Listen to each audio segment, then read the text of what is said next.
Hey everyone, and happy Monday. For many of us on the East Coast and the I think eastern region of the United States, it's a snow day for a lot of us. I know. I've been living down in Richmond for 2.5 years now. Haven't seen more than like a flurry of snow, and before I came up to start recording this, we got a few inches down there. So yeah, snow is a coming. So if you got a snow day and you're watching this video from home in front of the fire, hopefully warm with some hot cocoa or something like that, thank you for watching. If you're back to work or like me, you work remote, so you don't get snow days and you got something on while you're working and it happens to be me, thank you as well. To everybody else who's new here, welcome to the channel. I was just thinking, like, all these Nintendo Switch leaks coming out just got me thinking about, we're probably, because my prediction, I said January 16th is when we're going to get that Nintendo Direct to announce the Switch 2 or Super Switch or whatever they're going to call it. I think with all the leaks, especially the credible leaks, I think it's Switch 2. I think it's safe to say that it's going to be the Nintendo Switch 2, which I think is a smart branding item. I know a lot of people are complaining about that. It makes zero sense to me because, I mean, look at the PlayStation branding. PlayStation 2, 3, 4, 5. I was about to say 6, but we're only on 5. So, I mean, just saying Nintendo Switch 2, considering when it all comes down to it, that might be the best-selling console of all time. So, to call it the Switch 2 just makes too much sense as far as, like, advertising to the normies out there. I mean, you call it anything you want for us video game nerds, and we're gonna figure it out that it's the successor to the Switch. Though if it is the Switch 2, I will say I'm a little disappointed in Nintendo because, one, I always enjoy the code names for the next systems. We had the I think it was Project Reality was what the Nintendo 64 was originally. Then it was the Ultra 64, and then Ultra Nintendo 64, and then just Nintendo 64. GameCube was Dolphin. No, I think Wii was Project Reality. I don't know. I'm forgetting all those. I don't even know if there was a code name for the Wii U, kind of thing like that. But and then the Switch was the NX, which I always thought meant next. So I thought the next Nintendo system was just going to be the Nintendo Next or NX for next, kind of thing like that. So, but it wasn't. But I don't even think we got any code names for this Switch. I think everyone's just been calling it Switch 2. I'm sure that's what Nintendo is probably calling it in-house. But the point of this video, it got me thinking with the announcement on the horizon, probably very, very soon, that I wanted to take a step back and look at some of my favorite Nintendo Switch games of the last 7 years, almost 8 years. I think it'll be 8 years come 20. Wow, man, time just flies, dude. I still remember going to the midnight launch of the system with my buddy Nelson and my son Sean came with me for that, just hanging out, picking up the Switch.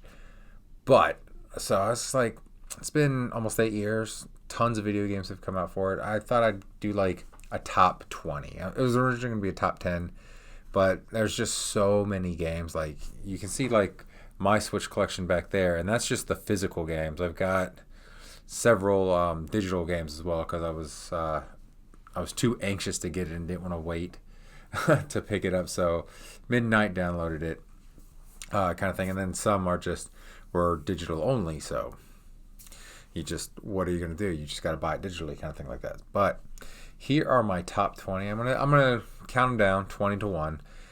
Since it's a top 20 and not like a top 10, it's just gonna be a brief synopsis of the game and why I like it, why it's on the list. So without further ado, let's get right into it. And number 20 is Super Mario Maker 2. If I were to do a top 10 or top 20 Wii U list, Mario Maker probably would be number 1 on that list. So why is Mario Maker 20 on the Switch? Well, one, the Switch had a ton of good games, first party and third party, more so than the Wii U. And also, switching from the tablet and the TV to just, the handheld mode in the game or just the TV kind of took something away from Mario Maker, like especially like not having the stylus to do it. Just Mario Maker 1, just with the way the Wii U was set up, was just so intuitive and so easy. And then Mario Maker 2, even though it adds a little bit more, though it does take away a lot of the amiibo support. Like, one thing I loved about Mario Maker 1 is like having Sonic or Link or some of the various other characters in a Mario 8-bit setting, kind of thing like that. I thought that was so cool. and you can't really do that in Mario Maker 2. So I mean, you lose some things, you gain some things, but overall, just the experience of that game changed a little bit, moving to the Switch from the Wii U. So it just kind of got downgraded a little bit. It didn't, and maybe because it was the sequel, because Mario Maker was something brand new. Um, it captured my attention more than the sequel did because they didn't do enough. This was just another Mario Maker. They didn't do enough to make it feel fresh and new like the original Mario Maker was. So that's why, you know, Mario Maker 1 would probably be my number one Wii U game, and this drops to 20 for Nintendo Switch. Still a great game, though. Still a lot of fun. Just did not hold me as long as Mario Maker 1 did. And coming in at number 19, this one, there's a few remasters or remakes on this countdown. I mean, there's a lot of Wii U ports coming over to the Switch. So this one's not a Wii U port. This is actually a remaster from a 360 PlayStation 3 game, and that is Ghostbusters, the video game remastered. This game is fantastic. I remember when it came out for the 360, I think I got it from GameFly. I didn't own it. And I played a little bit of it, but didn't get too terribly far in it for whatever reason. And I love the Ghostbusters. I don't know why the game originally just did not hook me like it did now when I played the remaster on the Switch. I got it last Christmas, and my wife got it for me because I do love Ghostbusters, but also, you know, our little toddler Bowie loves Ghostbusters as well. So her thought process was, I get this game, I play it on the TV and stuff, and Bowie watches me play it, and we just have a good father-son bonding experience, which is exactly what happened. What I actually did for this game was I didn't play it up here in the game room. I hooked it up to our Samsung projector. That it's one of those portable projectors actually over there, but I'm not going to get up and get it. It's the one that looks like a can that I think does. It's this. I got the second version. I can't remember if that does 720 or 1080p. It's not 4K. I think it does 1080p. I think 720 was the first version, but that's neither here nor there. I hooked up to the little portable projector, and we played it in the dining room. Because what I did discover before I even got the game was I found all these Halloween things on YouTube that I would put on the projector, like it'd be like Slimer or the Marshmallow Man, and he would take his proton pack and bust them. So I was like, we'll just do Ghostbusters in here. So set it up in the dining room, had the huge wall. I think playing, like when we were playing it was like on a 100-inch screen, so it was massive. Just the 100-inch wall, but not screen. Because that projector is really good. Like if you've got a flat surface in a dark room, it projects well on any kind of flat surface. So it's really nice for that. So just playing Ghostbusters on that, and we played through and beat the game in a couple days. Because him and I would just sit there and play for a couple hours at a time, and it was a blast. It really feels like the third Ghostbusters because, of course, you know, everybody came back: Harold Ramis, Dan Aykroyd, Ernie Hudson, and of course Bill Murray. And it was just so much fun, and it felt like a third chapter to the game. You even had the painting of Vigo in the firehouse, and you could talk to it, and you play as the rookie, and it felt like a third Ghostbusters movie. And in fact, as much as I shouldn't say as much as I enjoyed Afterlife. Afterlife was okay. I think that's Frozen Empire is the fourth one. Frozen Empire sucks, by the way. It's really boring. I did enjoy Afterlife, and I think even with Afterlife setting up some prequel-ish kind of things between Ghostbusters 2 and Ghostbusters Afterlife, I think Ghostbusters 3 could still be canon, could still fit in there, kind of. But that's neither here nor there. It did feel like a good third game, and to me, the Ghostbusters are just those four: Peter, Winston, Ray, and Egon. So, like, Afterlife just never. It felt like a nice nostalgia hit. Frozen Empire is just bad. So, but having the four Ghostbusters all together for another adventure and everything like that was a blast. And then you play alongside as the rookie. The only thing I would wish they would have done for the original game and or the remaster was let you create your character. Like, your guy doesn't say anything, and like his only responses are like facial expressions. So I don't understand why you can't just customize that character to be male, female, black, white, Asian, what have you, long hair, short hair, beards, things like that. It's just it's one of those things like that would have been really cool if they would have let you have that customization in the game. But overall, awesome game, total fun. I think it's less than $20. I would definitely say pick this one up. I mean, you don't even have to get it for the Switch if you don't have a Switch. You can get it for your PlayStations, your Xboxes. Fun game, a lot of fun. Definitely pick that one up. All right. Next up, this one probably would be ranked higher if I would have played it more, but I just have not had, just between all the video games and doing all the different things, have not played enough of it, but I've liked what I played. And I think it's an essential pickup for the Nintendo Switch, which is why it's on my top 20. And that is Kirby and the Forgotten Forest. Kirby games are always fun. Like, one of the best things about Kirby games are the barrier of entry is pretty low. And you can complete the game fairly easy, any Kirby game fairly easy for the most part.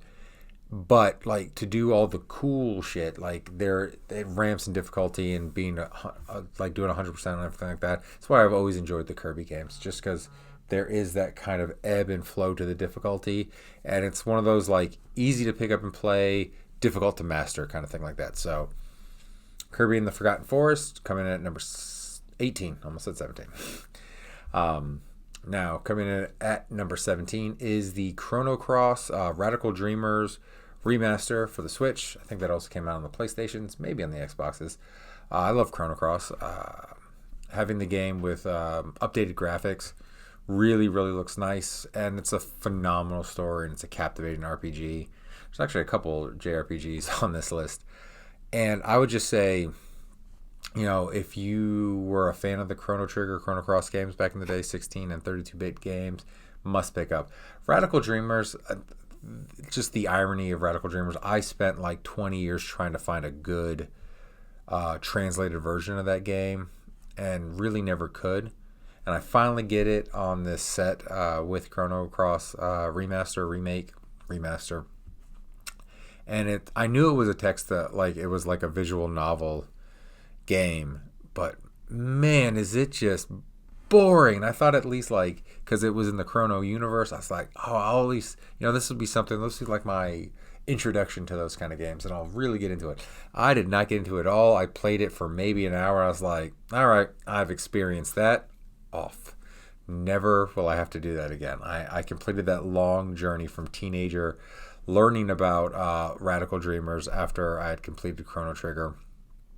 And I think I even knew about Radical Dreamers before Chrono Cross even came out, because I don't even think the PlayStation was out just yet when I was trying to find that game. So it's one of those kind of funny things. You like, be careful what you wish for, almost kind of things like that. I searched and searched for it, and I was finally able to. I got an official release, and I was like, oh, this is just boring. But it's one of those things when you are hungry for more content for something that has very little content, you'll kind of take what you can get, kind of thing like that, and then you get it, and you're like, darn.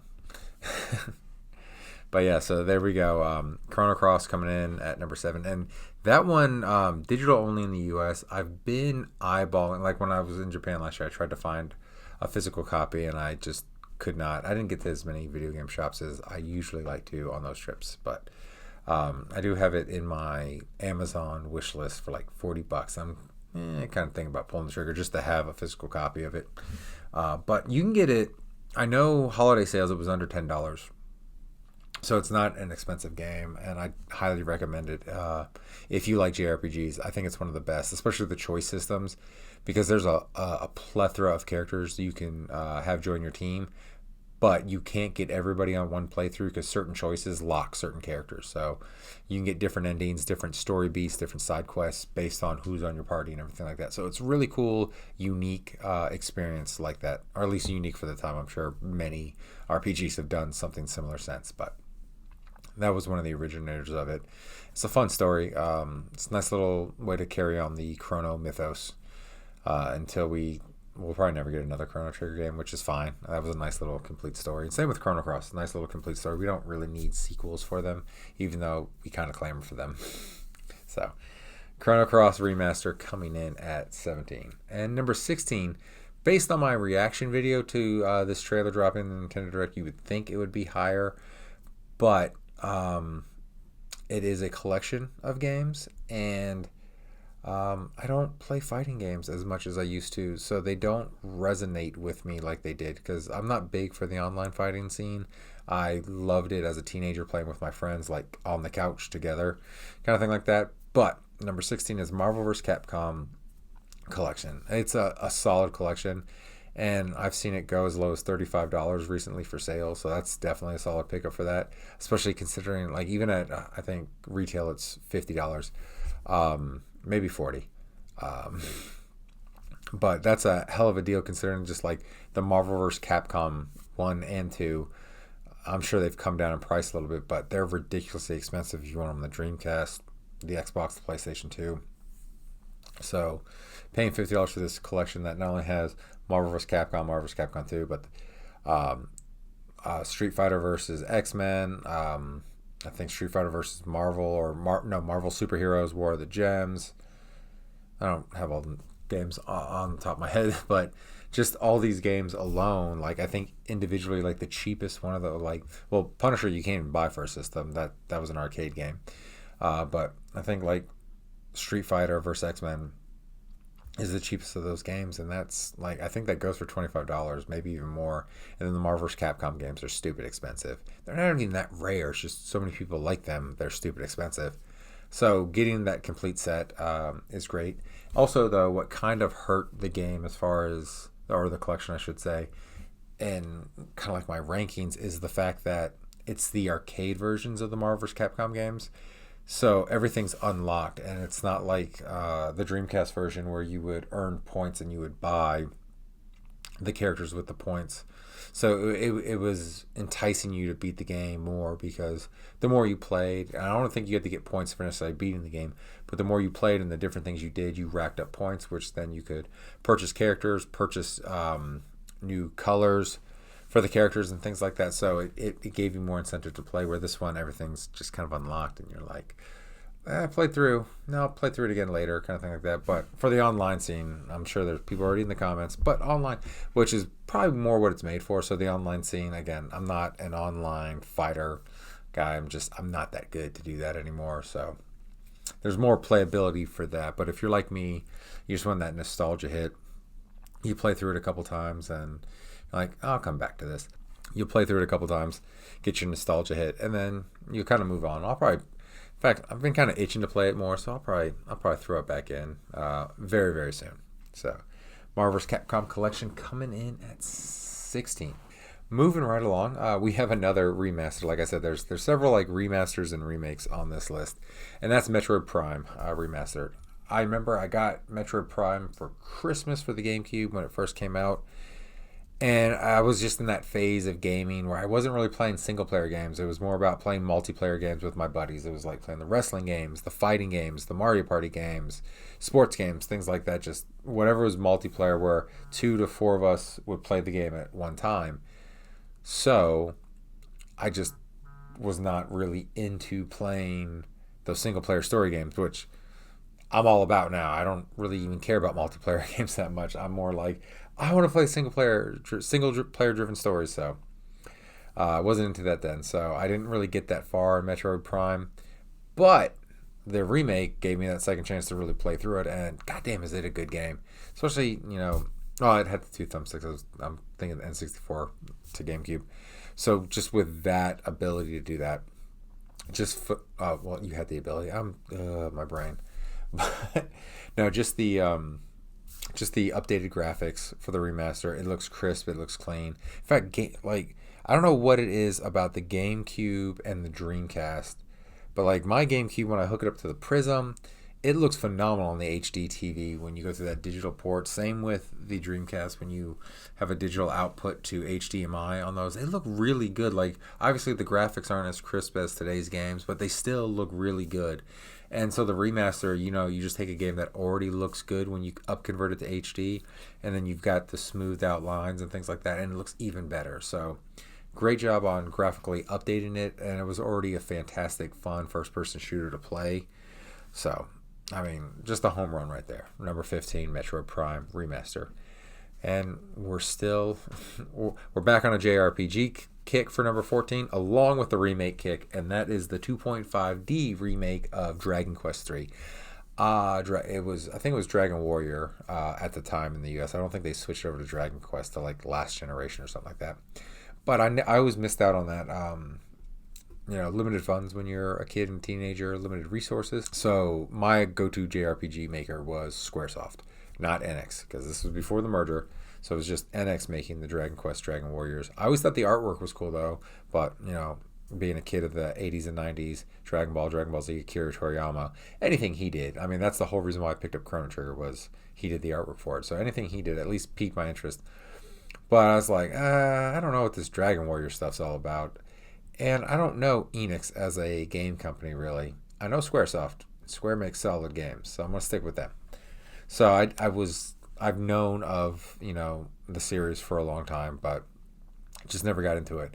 And I will say, when I saw the premiere of this on the Nintendo Direct, I was like, that looks really cool. I'm gonna think about that. I'm really gonna think about that hard. I might get it on sale or something like that. But then I was watching Pete, good old Premiere 2, which he will probably never see this video. But Pete, announcing that you're going to have a child. Congratulations, my friend. I'm happy for you.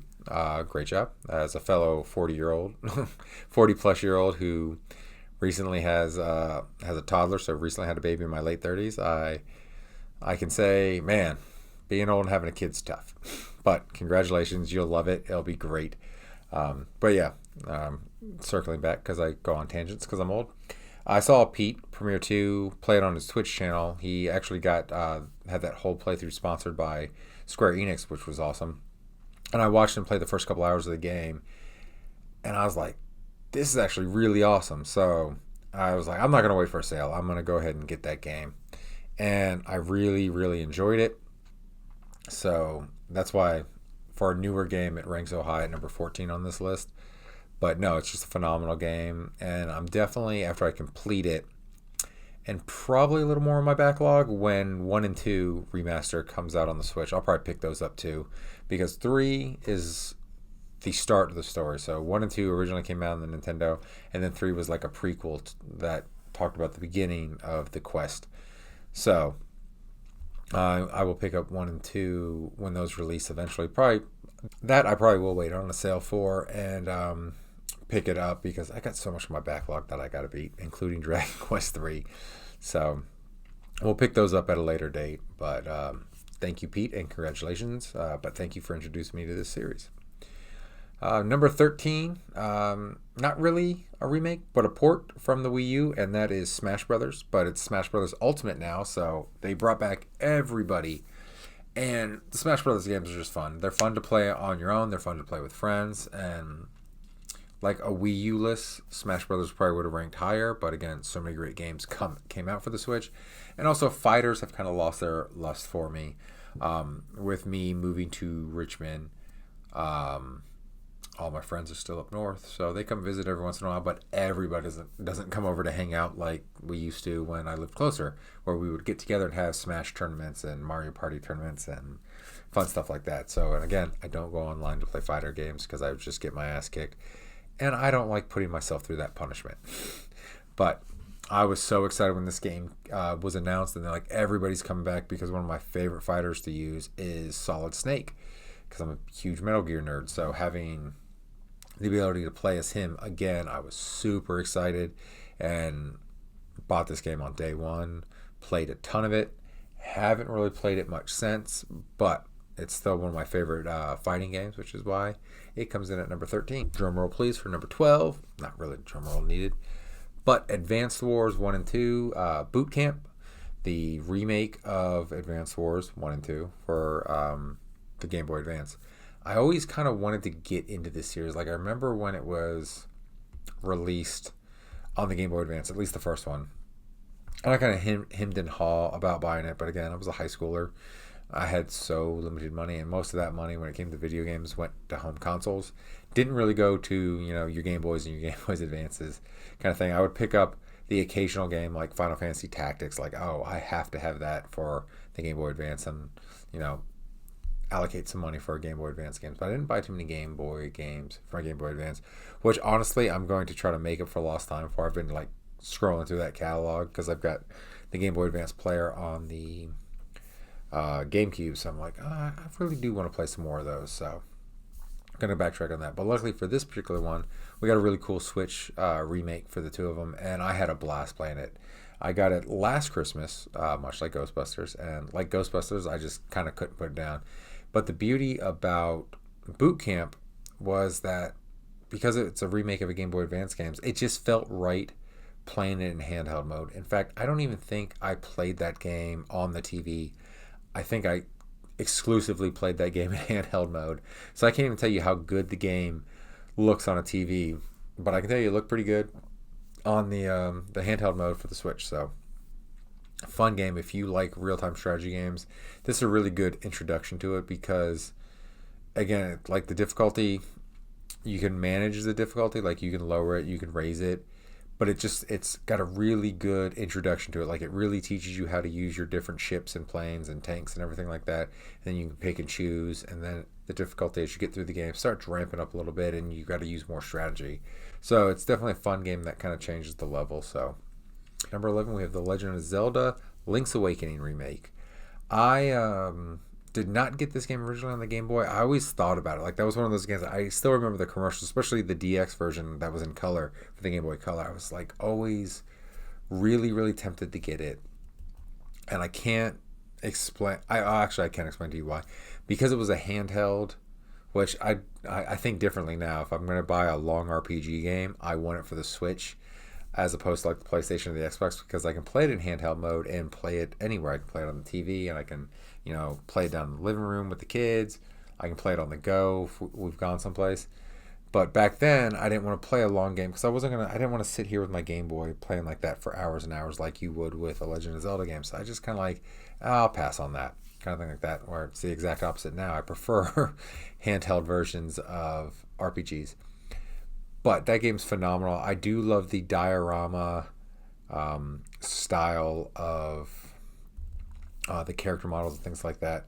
So it was just really, really, it's a really, really cool game. And in fact, like I could almost say like this is a slash Legend of Zelda Echoes of Wisdom, which I own. I haven't played enough of, which is why it's omitted from this list. Link's Awakening remake was a fun game. It was a great, and I like how they kept stuff in. Like they still had the Chomp Chomp, they still had the salesman, they had still the Yoshi stuff. Like all the cool like little Nintendo Easter eggs that were in that game are still in the remake. And it was just an overall fun game. It's a nice little tight Zelda story. It's not super long.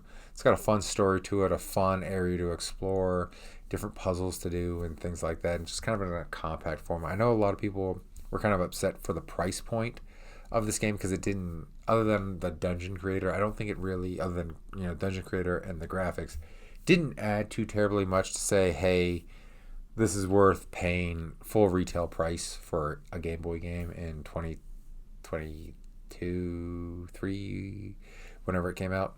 But no, I still think it's a solid game and a blast and definitely worth a play. And I'm sure it's probably at Nintendo's discounted price now of $40. All right, we have cracked the top 10 now. So coming in at number 10 is Mario Kart Infinite. That is definitely going to go down as the best-selling game on the system, which is why they haven't made a new Mario game yet.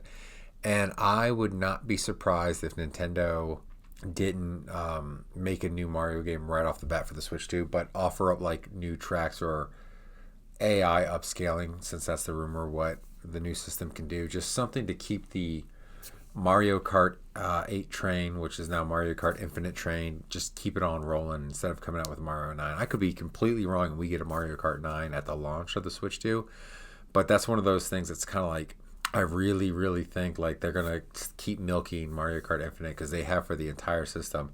But Mario Kart 8's a blast. It's fun. That one I've actually played online. It's fun to play online. I'm better at Mario Kart than I am at fighting games. And then, playing with family and friends on the Switches and things like that. It's great fun. Metroid Dread coming in at number 9. Return to the roots of the 2D side-scroller Metroid games. And from what I understand, this was kind of a Hail Mary almost kind of thing. It's like Metroid 4 was just falling apart, so they started from scratch and like, we need a Metroid game. We announced one, people want one, and they kind of went and did Dread, and it's fun. Like, I will admit I did not beat this one. I want to say I was like 3/4 of the way through, and then the difficulty just spiked, and I got to this one boss, and I just could not beat him. And then other games came out. Then I moved, and things like that. I just never picked it back up. And I've thought about going back to it, but it's like, oh, it's been so long, and I'm at that boss, and I want to say it's one of those bosses where I'm kind of stuck there. Like I have to beat him, And I came really, like, before I kind of gave up, I came really close a couple times, but just never actually beat him. So it's one of those things like, I'm pretty sure I would just get my ass kicked if I just hop back in there because I don't remember all the skills and everything that you picked up. So I might, if I want to ever beat that game, I might have to start from scratch and start from the beginning, which is always like a daunting thing when you're a gamer. Like if your game file accidentally gets erased or something like that by the game, you're like, oh, I got to start over. Even if you're only like a couple hours in, you're like, you're not even that far. You're just like, it just feels so daunting, especially if there was like parts of the game that you had to overcome that were difficult that you're like, man, I don't ever want to have to do that again. And if you got to go back and beat the game again or play the game again to catch up to where you were, what have you, like, oh, I have to do that again. So it's always like a daunting feeling. So I don't know. Maybe I'll go back to it. Maybe I won't. I don't know. But it's a fantastic game. Like even though like I haven't completed it yet, and I'm scared to death to go back and try to play it again, I would definitely say if you like Metroidvania style games, play Metroid Dread. It's a lot of fun. The robots, the hunters, the guardians, I think is what they're called in that game. God, there has not been a single like dreaded presence in a video game that has like gotten me. Like Mr. X and the Nemesis in Resident Evil have nothing on these freaking guardian droid things because when I'm playing like the Resident Evil games, I'm confident I can get away from them eventually. These things are just chasing you down. I'm like just running and just like if I come into a new area and I see one right away, I just panic and I'm like, oh no. I mean, it fills me with dread when I see those things. So it's a perfect title for that game. So yeah, those guys just constantly being everywhere, and you just gotta avoid them and figure out little tricks to get away from them or distract them and things like that. It's fun. It's nerve wracking. It makes you anxious, but a blast to play. And like I said, if you're a fan of a Metroidvania game, definitely pick this one up. All right, we're coming at number 8. I think as far as the top 10 goes, this is going to be the first of probably 2 controversial picks for the top 10, but maybe not, because this one does have pretty strong Nintendo following. But the Bayonetta series 1 through 3, I don't have a favorite between the 3 because all 3 games are very similar. That it's just like it feels like one complete game in a sense. So couldn't really like pick a favorite. I was just like, they're all the same. We're just gonna play them all. So Bayonetta 1 through 3, great series, a lot of fun. Just it's like the 90s Extreme turned up to 11 kind of thing like that. You just got this long-legged sexy witch who her outfit's made up for super long hair, and when she uses her superpower she's technically naked but you don't see anything. Just alludes to it kind of thing like that. And then just giant bosses to battle, just hyper violent, hyperactive. You're battling demons, you're battling angels. It's a crazy game. It's a crazy game series and just so much fun to play. It's got that frantic Devil May Cry style battle. If you like that frantic gun melee kind of style gameplay, this series is for you. It's a blast. It's really dumb, but dumb in a good way. Like I don't mean dumb like, oh, it's a stupid game, but it's just like dumb, turn off your brain action movie, like 80s action movie, but a video game kind of thing like that. You don't think too hard about this very kind of deep plot about gods and demons and things like that. You just play it, you have fun. It's a great action game. So I highly recommend 1 through 3. Number 7, another collection, another remake, remaster, because some of the 8-bit games are now in 16-bit form, and they kind of tighten up the sprites a little bit for the 16 games, but also a JRPG. It's the Final Fantasy Collection 1 through 6. Just a blast. I'm going back through. I'm stuck on 6 right now. Not stuck. Just that's what I'm playing through right now. I decided to go for 6 first, and it's a long game, and I keep drifting off to play other games. In fact, a buddy of mine sent me a meme the other day about when you haven't played a game so long and you jump back in, you have no idea where you're at. And I replied to him, I was like, that's me in Final Fantasy 6 right now. I took a hiatus from it to play a couple other new games, and now I know I'm going to have to like wander around for a bit to figure out where the hell I am. Probably consult an online guide, just be like, what am I supposed to do in this situation? Oh, okay, I got to go here. And then do that. So always a fun time doing that. But I do plan on eventually beating all 6 again because I have played through all of them either on the original hardware or various remakes like with the DS, Nintendo Classic, things like that, and played them and beat them. So, but I plan on doing it again on this collection, just beating all 6 games. And yeah, I think I've mentioned this with the Final Fantasy games. I've played and beaten 1 through 10. So definitely pick up Final Fantasy 1 through 6 if you like classic 8-bit and 16-bit JRPGs, because these are some of the best.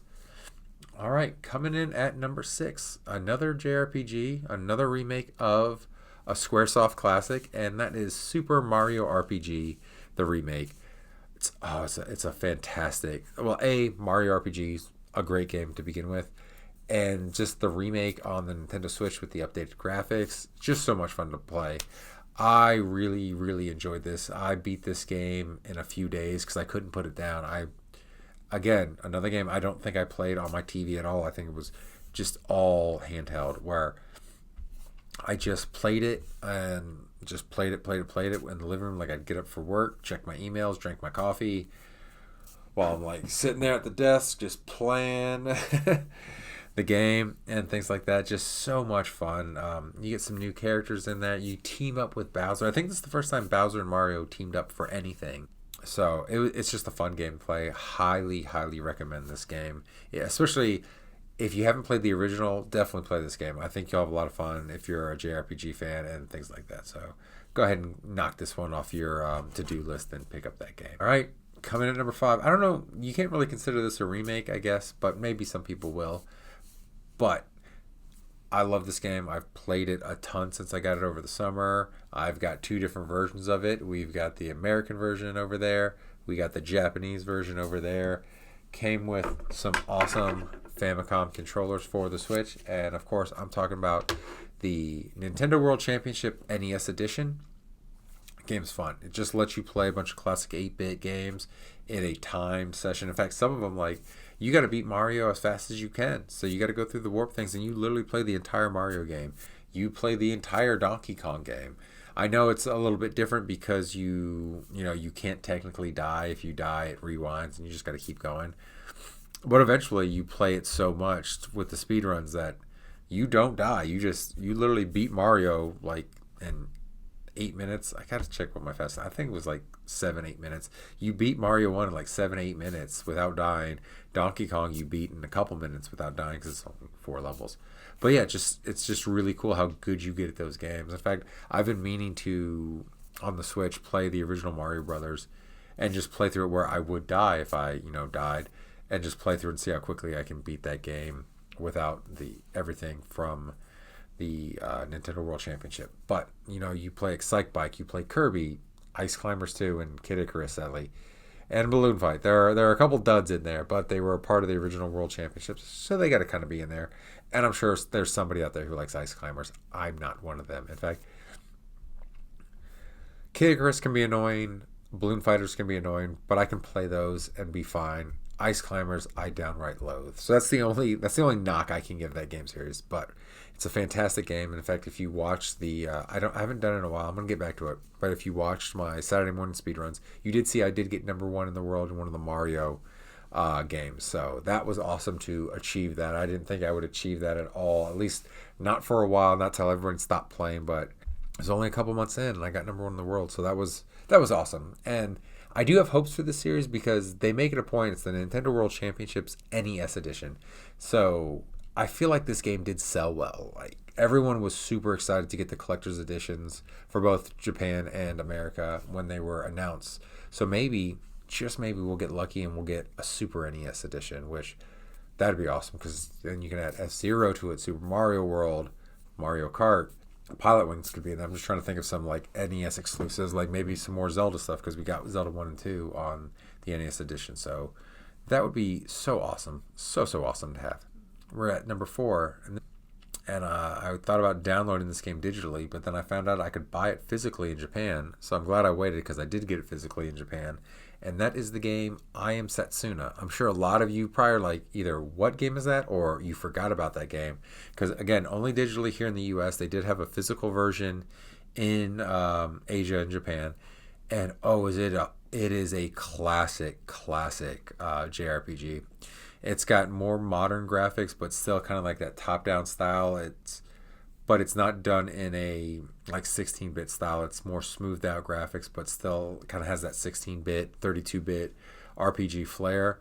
And it's got a fantastic story, tight gameplay, engaging battle system, and I could not put it down when I got it. I picked it because originally when I bought my Switch, I of course got Legend of Zelda Breath of the Wild at launch, and I intended to play a lot of that on the flight over to Japan, but I'd already beaten it to death. So I was just clearing out temples on the flight to Japan.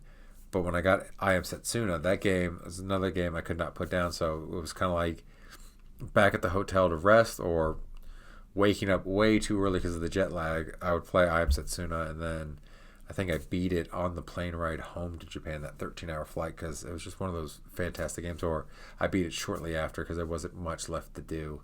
But if you like classic JRPGs, much like the other ones on this list, I highly recommend that game. All right, we're in the top three. The top three are heavy hitters. So coming in at number 3, The Legend of Zelda Tears for the Kingdom, or Tears of the Kingdom. And I know you might be saying, Josh, why is that number 3? Well, you'll find out soon. But obviously, if you've played the game, one of the biggest games of last year. In fact, it was so good. One of my former ball players, he had broke his wrist, so he couldn't do his summer job to buy the game. And that reminded me of when I was a kid and I had torn my Achilles and I couldn't do my summer job of lawn mowing to afford an N64. My mom kicked me the $75 I needed to get the system, and that was one of those things. Like, it was kind of like it was my pay it forward moment for that, because I remember seeing him post something like that on like Facebook or Instagram or something like that, and so I hit up his parents. I was like, hey, I feel really bad for him. And this like same thing happened to me when I was a kid. I couldn't finish my summer job mowing lawns because I got hurt playing baseball. And so I was like, do you guys mind if I get in this game? And they're like, no, not at all. So I ordered off Amazon as a big surprise for him. He was super excited to have it. And much like me, he couldn't put the game down and played a ton of it.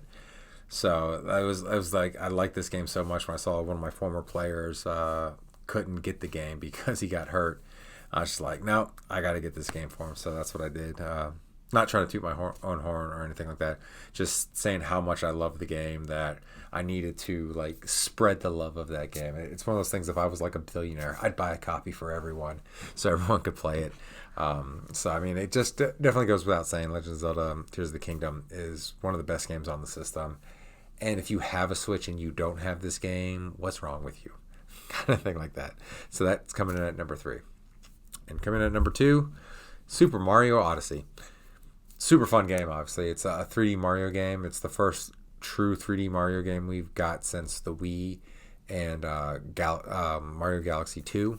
And this one, I wasn't sure about that hat mechanic when I saw the previews for it, but then I saw you could throw the hat on a T-Rex and you could be a Mario T-Rex, and I was like, yep, I'm sold. Well, I was sold on the game before, but I was like, yep, I'm sold. Couldn't put that game down. It was so much fun. Again, it was another game I did play on the TV, but I would find myself just relaxing in my recliner, playing that game and just having a blast with like something on the TV and just enjoying the hell out of the game. And that was one of those. Mario Odyssey was a ton of fun. Like, just taking over Goombas, taking over that little frog and doing the jump thing, and just learning the mechanics of the hat and how you can use it for different things, but also take over bad guy, not necessarily bad guys, but NPC kind of things like that, the bullets and everything like that. It's just so much fun, so creative. It's just one of those things when you kind of look at Nintendo, especially with the Mario series, like, where do they come up with these things? Like, they come up with these out of the world things, and they're just so much fun. I had a blast playing it. And like I said, it was great to have another 3D Mario, because I missed on Mario Galaxy 2. I hadn't played a true 3D Mario or a new 3D Mario experience since the first Galaxy. So that was a long time. I would say almost 20 years, something like that. So it was a long time to get a true 3D Mario game, because those Mario Wii U games, whatever that series is called, I can't think of like the proper name for it. it just didn't do it. It just felt off. It felt weird. But no, true 3 Mario game with Mario Odyssey. And since that game came out so long ago and we did not get a sequel to it like we did Breath of the Wild, maybe Nintendo's hiding it, and that's going to be a launch game for the Switch 2, or not Odyssey obviously, but the next 3D Mario game is going to be a launch Odyssey for the Switch 2, since we haven't had a Mario launch, a 3D Mario, like a true Mario sequel launch a system since the N64. So it's been a hot minute since we've had a Mario game to launch a system. So without further ado, we're going to knock out that number one game. And you may have guessed it by now. Legend of Zelda Breath of the Wild. And I know what you're thinking, Josh. How is Tears of the Kingdom 3? And this is number one. Kind of like when I was talking about Mario Maker at the start of this. It's one of those things like Legend of Zelda Tears of the Kingdom, especially with the making aspects of it and everything like that. So much fun. You can do so many. Like, I love watching videos of all the unique shit people made in this game. But it's a sequel to Breath of the Wild, and even with like the islands in the sky and all the newer stuff for the game, when you step out of that cave and you run to the peak of the cliff at the start of Breath of the Wild and the title screen appears and you just see this new open world Hyrule, it's breathtaking, and it is like just a completely new experience. Like, just being in that world for the first time is so new and unique, and you're just like, especially if you're like me and you've been around for all the Zelda games, like you literally were a kid in the 80s, you played the first 2 Zelda games with the gold carts and everything like that, and just seeing it like the crescendo, the magnum opus of everything that Zelda was. Because kind of like, in a sense, when we were seeing previews to Breath of the Wild and everything like that, I think a lot of people around my age thought Breath of the Wild was a remake of the original Zelda. Just this big open world experience. It's vast.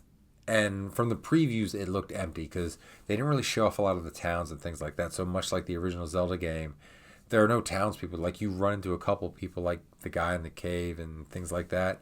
But there's nothing there but dungeons and monsters, and that's kind of how the game looked at first. So before we actually got our hands on it and found towns and, other people, it did feel like it might be a remake of the original Zelda game, which I thought was a cool idea in a sense. And part of me kind of, because the timeline of Zelda is wonky, and I'll probably do a video about that, my thoughts on the timeline eventually.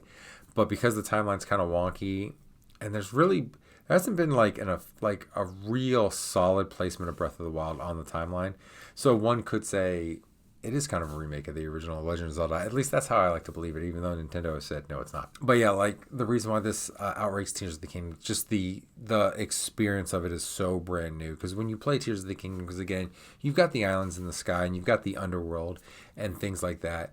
But because it's so new with Breath of the Wild, I think that's why it ranks higher for me than Tears of the Kingdom. Not necessarily because it's an overall better game, kind of thing like that, but it's the uniqueness of it, just the first time doing it, where you play Tears of the Kingdom, especially if you played Breath of the Wild, like I played Breath of the Wild, a lot of Tears of the Kingdom's like old hat to you, like, oh, I know what this is, I know where this is, I know to do this, I know to do that. But this is another one of those things where the top 3, any one of those 3 games could have been number 1 just because they're so good. But Breath of the Wild gets it just because I think much like the Super Nintendo much like when the Nintendo came out with the original Mario game, with games like Excite Bike, with games like Legend of Zelda, when you fired up Breath of the Wild, when you got your Switch home at 12:01 on launch day and you played it for the first time, you knew you were playing something big. This was a new beginning for Nintendo, much kind of like the Wii was for Nintendo, where this was kind of like a new thing, but it was a new thing for casuals. When you fired up Breath of the Wild on the Switch, whether you fired it up on your TV or you fired it up in handheld mode, and you started playing that game, you're like, this is a new era for Nintendo.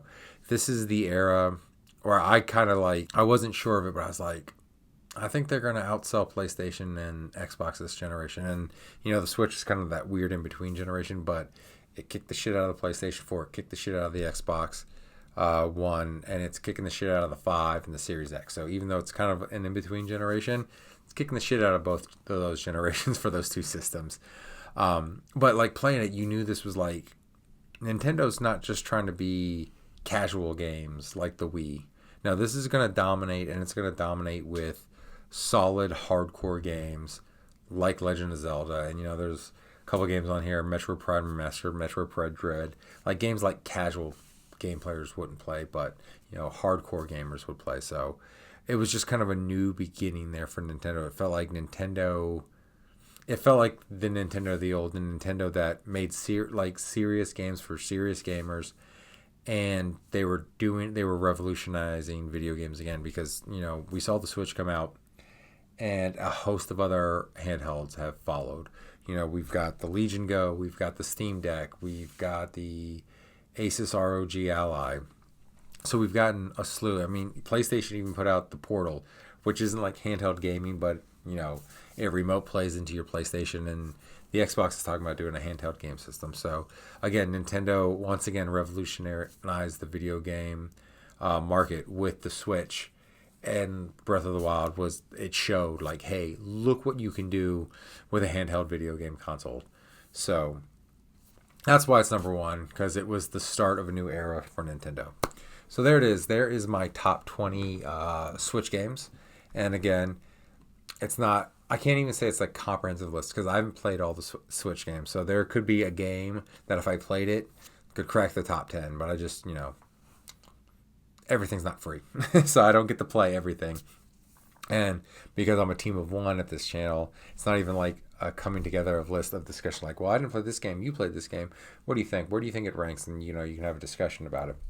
So there it is. There's my top 20 games. Let me know what some of your favorite Switch games were. Give me your top 10, your top 20, your top 5, whatever you want to do, whatever you want to list in the comments below. Let me know what you think. And I'm still hoping I'm right about the 16th, so that would be 11 days away that we get that announcement. I mean, there's been enough leaks now. Nintendo, even if they planned on announcing it in February, might as well announce it now. We know it's coming. We think we know what it looks like. Let's get the announcement out of the way so we can learn all the things. We can put the speculation to bed. So there's a list. Don't forget to like it and subscribe, especially if you made it this far. This video is way longer than I intended on it being because I was going to play some games afterwards, but it's kind of late now. So thank you for watching, and have a great rest of your day. If you're on the East Coast, Midwest East Coast, and you're getting all that snow, stay safe in there. Stay warm. Have some cocoa. Make some chili. Do something fun. But always have a great rest of your day. And I'll catch you in the next video. Bye.